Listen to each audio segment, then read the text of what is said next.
नमस्कार दोस्तों, एनसीईआरटी पाठशाला में आप सबका बहुत बहुत स्वागत है। यहाँ हम एनसीईआरटी के हर चैप्टर को एकदम सिंपल भाषा और जबरदस्त विजुअल्स के साथ समझते हैं ताकि आपकी तैयारी हो सबसे बेस्ट। तो आज हम इतिहास का एक बहुत ही इम्पॉर्टेंट चैप्टर समझने वाले हैं, राष्ट्रीय चेतना के तत्व। मतलब आखिर वो कौन सी चिंगारी थी, वो क्या बातें थी जिसने पूरे भारत को एक साथ एक राष्ट्र के रूप में जगा दिया। चलिए शुरू करते हैं अपनी ये ज्ञान यात्रा। तो आज की हमारी चर्चा इन 5 मेन पॉइंट्स के इर्द गिर्द घूमेंगी। पहले समझेंगे कि राष्ट्रीय चेतना आखिर है क्या, फिर देखेंगे ब्रिटिश आर्थिक शोषण का असर, भारत के सांस्कृतिक पुनर्जागरण को जानेंगे, प्रेस की क्या ताकत थी वो समझेंगे, और आखिर में बात करेंगे 1857 की विरासत पर। तो चलिए सबसे पहले एकदम बेसिक सवाल से शुरू करते हैं।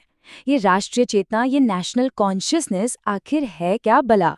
मतलब किसी भी देश के लोगों के अंदर ये जो हम एक हैं वाली फीलिंग है, ये आती कहाँ से है, कैसे पैदा होती है?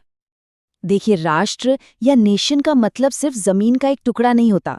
ये असल में लोगों का एक ऐसा ग्रुप है जो एक तय ज्योग्राफिकल एरिया में तो रहते ही हैं, पर उससे भी ज्यादा जरूरी उनका इतिहास, उनकी परंपराएं और उनके जो पॉलिटिकल सपने हैं ना, वो सब एक जैसे होते हैं। ये एक इमोशनल कनेक्शन है, एक भावना है जो सबको जोड़ती है। और मजे की बात यह है कि भारत में ये जो एक राष्ट्र होने की भावना है ना, ये कोई आज की नहीं है, हजारों साल पहले। सोचिए, विष्णु पुराण में क्या लिखा है? उत्तरम यत् समुद्रस्य हिमाद्रिश्चैव दक्षिणम वर्षम तद भारतम नाम भारती यत्र संततिः। मतलब समुद्र के उत्तर में और हिमालय के दक्षिण में जो देश है उसका नाम है भारत, और वहां रहने वाले हैं भारती। कितना कमाल का है ना। ये दिखाता है कि भारत की एक ज्योग्राफिकल और कल्चरल आइडेंटिटी का कॉन्सेप्ट कितना कितना पुराना है। तो अब एक सवाल सीधे आपके लिए, जरा सोचिए और बताइए, विष्णु पुराण का ये श्लोक भारत की किस गहरी भावना को दिखाता है? आपके क्या विचार हैं इस पर? फटाफट नीचे कमेंट्स में लिखकर बताइए। अच्छा, अब बात करते हैं उस दौर की जब ये राष्ट्रीय चेतना की आग सही मायनों में भड़की, और इसकी एक बहुत बहुत बड़ी वजह थी अंग्रेजों की शोषणकारी आर्थिक नीतियां। कहते हैं ना, जब दुख साझा होता है तो लोग एक हो जाते हैं। चलिए देखते हैं कि ये हुआ कैसे। अंग्रेजों ने भारत को आर्थिक रूप से निचोड़ने के लिए 3 बड़े हथियार इस्तेमाल किए। पहला, उनकी भू राजस्व नीतियां, जिसने हमारे किसानों की कमर ही तोड़ दी। दूसरा, उनकी व्यापारिक नीतियां, जिससे भारत के छोटे मोटे सारे उद्योग धंधे चौपट हो गए। और तीसरा था उनका ट्रांसपोर्ट और कम्युनिकेशन का जाल, जिसका असली मकसद भारत से कच्चा माल लूटकर अपने देश ले जाना था। अब देखिए, अंग्रेजों ने भारत के अलग अलग हिस्सों में अलग अलग लैंड रेवेन्यू सिस्टम्स लागू किए। जैसे पूर्वी भारत में लिया स्थायी बंदोबस्त, दक्षिण में रैयतवाड़ी सिस्टम। आपको लग रहा होगा नाम तो अलग अलग हैं, लेकिन इन सब का मकसद वो बिल्कुल एक था, किसानों से जितना ज्यादा हो सके लगान वसूलना। और इसी एक जैसी लूट ने, इसी कॉमन शोषण ने पूरे देश के किसानों को गुस्से से भर दिया।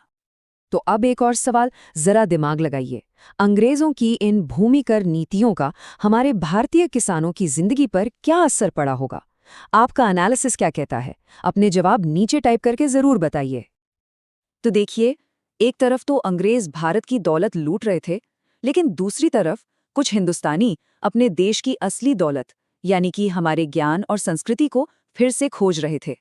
यही दौर था भारत के कल्चरल रेनेसांस का, एक ऐसी जागृति का जब लोगों ने अपने शानदार इतिहास को पहचाना और उनका सोया हुआ आत्मसम्मान जागा। ये जो जागृति थी ना, ये कोई एक दिन में नहीं हुई, ये कई दशकों तक चली। देखिए, 1784 में एशियाटिक सोसाइटी बनी, जिसने भारत के पुराने ज्ञान के बंद दरवाजे खोल दिए। फिर 1835 में अंग्रेजी शिक्षा आई, जिसने भारतीयों को दुनिया के नए विचारों से जोड़ा। और फिर 1860 में नील दर्पण जैसे नाटकों ने इन नए विचारों को आम लोगों तक पहुंचा दिया। आप देख रहे हैं, हर घटना एक दूसरे से जुड़ी हुई थी। और इस जागृति की मशाल को सबसे आगे लेकर चल रहे थे ब्रह्म समाज, आर्य समाज, रामकृष्ण मिशन और थियोसॉफिकल सोसाइटी जैसे महान सामाजिक धार्मिक सुधार आंदोलन। इन आंदोलनों ने सिर्फ समाज में फैली बुराइयों पर ही चोट नहीं की, बल्कि लोगों के अंदर आत्मविश्वास और सेल्फ रिस्पेक्ट की भावना को फिर से जिंदा किया। चलो अब एक फटाफट वाला सवाल, आपकी मेमोरी टेस्ट करते हैं। जल्दी से बताइए, एशियाटिक सोसाइटी की स्थापना किसने की थी? देखें जरा सबसे पहले किसका जवाब आता है। कमेंट बॉक्स में लिखना मत भूलना। कहते हैं ना कि कलम की ताकत तलवार से भी ज्यादा होती है, और इस दौर में ये बात 100% सच साबित हुई। अब हम बात करेंगे उस शक्ति की जिसने राष्ट्रवाद के विचारों को देश के कोने-कोने में घर-घर तक पहुंचाया, और वो शक्ति थी साहित्य और समाचार पत्र। बंकिम चंद्र चटर्जी का उपन्यास आनंद मठ, ये सिर्फ एक किताब नहीं थी, ये अपने आप में एक क्रांति थी। जानते हैं क्यों? क्योंकि इसी किताब ने भारत को दिया वंदे मातरम, एक ऐसा गीत जो सिर्फ गीत नहीं रहा, बल्कि लाखों करोड़ों लोगों की जुबान पर चढ़कर आज़ादी की लड़ाई का नारा बन गया। और फिर आता है नील दर्पण। दीनबंधु मित्र का लिखा ये नाटक तो एक मील का पत्थर साबित हुआ। इसने बंगाल के नील किसानों पर अंग्रेज जो जुल्म कर रहे थे, जो अमानवीय अत्याचार कर रहे थे, उसको इतने दर्दनाक तरीके से दिखाया कि इसे पढ़कर और देखकर पूरे देश में अंग्रेजों के खिलाफ गुस्से की एक लहर दौड़ गई। तो ये रहा अगला सवाल। अभी अभी हमने बात की है, बताइए नील दर्पण नाटक का मेन सब्जेक्ट क्या था? अगर आपने ध्यान से सुना है तो इसका जवाब देना बहुत आसान है। अपना जवाब नीचे कमेंट सेक्शन में लिखिए। और अब हम आते हैं भारतीय इतिहास के उस टर्निंग पॉइंट पर जिसने राष्ट्रीय चेतना को एक सॉलिड शेप दिया, 1857 की क्रांति। दोस्तों, ये सिर्फ एक विद्रोह नहीं था, ये एक साथ मिलकर लड़ने की, एक साझा संघर्ष की अमर कहानी थी। देखिए, 1857 की क्रांति भले ही उस वक्त अपने मकसद में कामयाब नहीं हो पाई, लेकिन इसने एक ऐसी विरासत छोड़ी जो कभी नहीं मिटी। रानी लक्ष्मीबाई, मंगल पांडे, बहादुर शाह जफर, इन जैसे हीरो की कहानियों ने धर्म और इलाके की दीवारों को तोड़कर लोगों को इंस्पायर किया।